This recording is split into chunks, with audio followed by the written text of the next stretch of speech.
తెలుగు భాషకు పూర్వ వైభవం తెచ్చేందుకు తెలుగు ప్రముఖులను స్మరించుకునేందుకు 3వ ప్రపంచ తెలుగు మహాసభలు వేదిక అవుతాయని ఆంధ్ర సారస్వత పరిషత్ అధ్యక్షుడు గజ్జల్ శ్రీనివాస్ అన్నారు. 3 రోజుల పాటు జరిగే మహాసభల ద్వారా సాహితీ ప్రక్రియలకు పెద్దపీట వేస్తామని, భాషా పండితులను గౌరవించుకుంటామని వివరించారు. పరిపాలనా భాషగా తెలుగును అమలు చేసేందుకు పలు తీర్మానాలను సభల్లో ప్రవేశపెడతామంటున్న గజ్జల్ శ్రీనివాస్తో మా ప్రతినిధి చంద్రశేఖర్ ముఖాముఖి. తెలుగువారి అనురాగ సంగమం పేరిట 3వ ప్రపంచ తెలుగు మహాసభలు గుంటూరు కేంద్రంగా జరగనున్నాయి. దీనికి సంబంధించి అధ్యక్షులుగా ఆంధ్ర సారస్వత పరిషత్ అధ్యక్షులు గజల్ శ్రీనివాస్ గారు ఉన్నారు. కార్యక్రమ లక్ష్యాలు కావచ్చు, లేకపోతే నిర్వహణకు సంబంధించి ఆయనతో మాట్లాడతాం. సార్ నమస్కారం. ఎట్లా ఈ మహాసభల ద్వారా ఎలాంటి సందేశాన్ని ప్రపంచవ్యాప్తంగా ఉన్నటువంటి తెలుగువారికి ఇవ్వాలనేది ప్రధాన లక్ష్యం? ప్రాంతాలు వేరైనా, యాసలు వేరైనా, ఎన్నున్నా కూడా తెలుగువారు ఎక్కడ కలిసినా కూడా వారి మధ్య ప్రేమ, అభిమానాలు, బంధాలు, అనుబంధాలు ఈ భాష మాత్రమే కలపగలదన్నది నా ఉద్దేశ్యం. ఈ భాషని మరొక ఎత్తుకు తీసుకెళ్లడం కోసము, ప్రాచీన హోదాను ఇంకా పదిలపరుచుకోవడం కోసము నేను చేసేటువంటి ప్రయత్నం.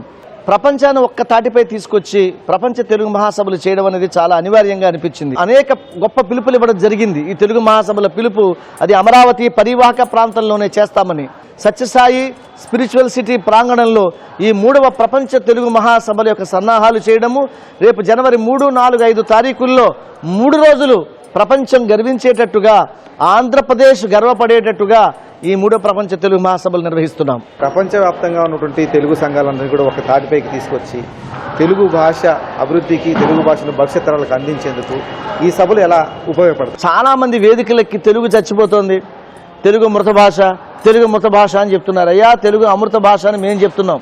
ఇవాళ ఎం వెంకయ్యనాయుడు గారు కానీ, జస్టిస్ రమణ గారు కానీ అందరూ కూడా వేదికల మీద చెప్తున్నారు, అయ్యా తెలుగు భాష మనది, భాష కాపాడుకోవాలని. అమ్మా నాన్నలు, ఇది బడి భాష కాదు, అమ్మ ఒడి భాష అన్న విషయం మీరు మర్చిపోవద్దు. తల్లిదండ్రులు స్ఫుటంగా కోరుకోపోతే ఈ భాష ముందుకు వెళ్ళదు. ఆంగ్ల భాష బ్రతకడానికి, ఆంధ్ర భాష జీవించడానికి.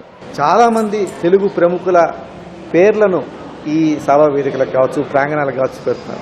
ఎంతవరకు ఉపయోగపడుతుంది? పొట్టి శ్రీరాములు గారు మహానుభావుడు ప్రాణత్యాగం చేశాడరా. 51 రోజులు 58 రోజులు దీక్ష చేసి చనిపోయాడరా. ఎంతో దారుణంగా చనిపోయినాడు మహానుభావుడు. అలాగే గుర్రం జాషువా ఇక్కడ చిన్న కుటుంబం నుంచి అద్భుతమైనటువంటి కవిత్వం రాశాడురా. ఘంటసాల అంటే ఎవరు? రాజరాజ నరేంద్ర అంటే ఎవరు? డొక్కా సీతమ్మ అంటే ఎవరు? అటువంటి మహనీయులని అలా మనం ప్రతి చోట చూపిస్తూ ఉంటే, దాని QR కోడ్ దాకా మనం ఇలా స్కాన్ చేసుకుంటే వాళ్ళ జీవన విశేషాలు ఫోన్లో కనిపిస్తుంటే, ఓహో నేను ఈ జాతి నుంచి వచ్చానా అన్నటువంటి స్ఫూర్తి ఈ తరం పిల్లలకి చేరుతుందన్నది మా కోరిక. గేయాలు కావచ్చు, పాటలు కావచ్చు, వాటి ద్వారా ఈ సభల్లో ఎలాంటి చోటు ఉండబోతుంది? వాటికి చలనచిత్ర సాహిత్యంలో అనేక గొప్ప గొప్ప పాటలు వచ్చాయి. వేటూరు గారు కానీ, ఆరుద్ర గారు కానీ, పెంగళ గారు కానీ ఎంతోమంది మహానుభావులు రాసినటువంటి పాటల్ని ఒక్కసారి స్మరించుకోవాలని డాక్టర్ ఘంటసాల, ఎస్పి బాలు వేదిక ఏర్పాటు చేసి అక్కడ అమ్మ పండు అనేటువంటి ఒక మంచి సింగర్ని అక్కడ ఒక ఇన్ఛార్జిగా అక్కడ పెట్టడం జరిగింది. వారితో పాటుగా సుమారుగా నాకు తెలిసి ఒక 175 మంది గాయకులు మన తెలుగు భాషలో ఉన్నటువంటి పాటలు, ఎప్పుడు సువర్ణ సుందరి, మాయాబజార్ దగ్గర నుంచి నేటి వరకు మంచి మంచి పాటల్ని వేదిక మీద మనకి నీరాజనంగా అందివ్వబోతున్నారు. ఆ మహోన్నతమైనటువంటి సాహిత్యాన్ని మనం అందరికీ కూడా అందించేటువంటి ప్రయత్నం చేస్తున్నాం. తెలుగు భాషని మారిషస్ ప్రభుత్వం ఎంతో ప్రోత్సహిస్తుంది కాబట్టి, దాన్ని అక్కడ అధికార భాష చేసింది కాబట్టి మారిషస్ అధ్యక్షుడు ఇక్కడ ఉండాలని కోరుకున్నాను. ఎంతో కష్టపడి ఎన్నో అన్ని అధిగమించి వారిని ఇక్కడికి తీసుకురావడం జరిగింది. రాబోయే రోజుల్లో మారిషస్లో తెలుగు భాష వైభవానికి ఆంధ్ర సారస్వత పరిషత్ కట్టుబడి ఉంది. 4వ ప్రపంచ తెలుగు మహాసభలు మారిషస్లో నిర్వహించే ప్రయత్నం చేస్తాం.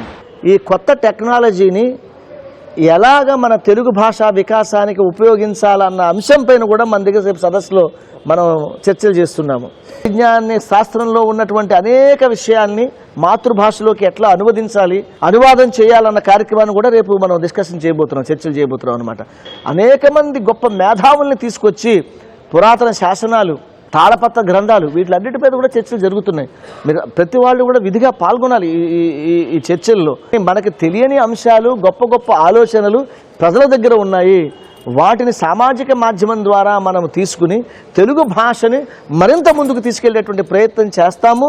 ఎలాంటి తీర్మానాలు చేయబోతున్నాము, ఆ తీర్మానాల అమలుకు సంబంధించి ఏమైనా మార్గసూచి కానీ ఏమన్నా మీకు ఏమైనా ప్రణాళికలు ఏమన్నా ఉన్నాయి? న్యూ ఎడ్యుకేషన్ పాలసీలో ఏవైతే విషయాలు నరేంద్ర మోదీ గారు అందులో పొందుపరిచారో దానిని యథాతథంగా తెలుగులో కరికులంలో మన ఆంధ్రప్రదేశ్లో కానీ తెలంగాణలో కానీ తప్పకుండా తీసుకురావాలి.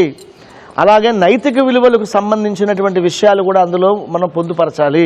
5వ తరగతి వరకు మాతృభాష మాధ్యమంలోనే జరగాలి విద్యా బోధన. ఇది నేను చంద్రబాబు నాయుడు గారికి నేను శిరస్సు వంచి కోరుకుంటున్నాను. డిగ్రీ వరకు తెలుగు భాష సబ్జెక్టు తప్పకుండా ఉండాలి. English medium schools, CBSE schools అక్కడ కూడా విధిగా రెండవ లాంగ్వేజో మూడో లాంగ్వేజ్ కిందో తెలుగు భాషని విధిగా వాళ్ళు తీసుకోవాలి అన్న నిర్ణయాన్ని కనుక తీసుకోవాలి. ఆంగ్లంలోనే కాదు తెలుగులో కూడా మన వ్యాపార ప్రకటనలు ఉండాలన్న ఉద్దేశాన్ని ప్రతి ఒక్కరు కూడా పాటించాలి.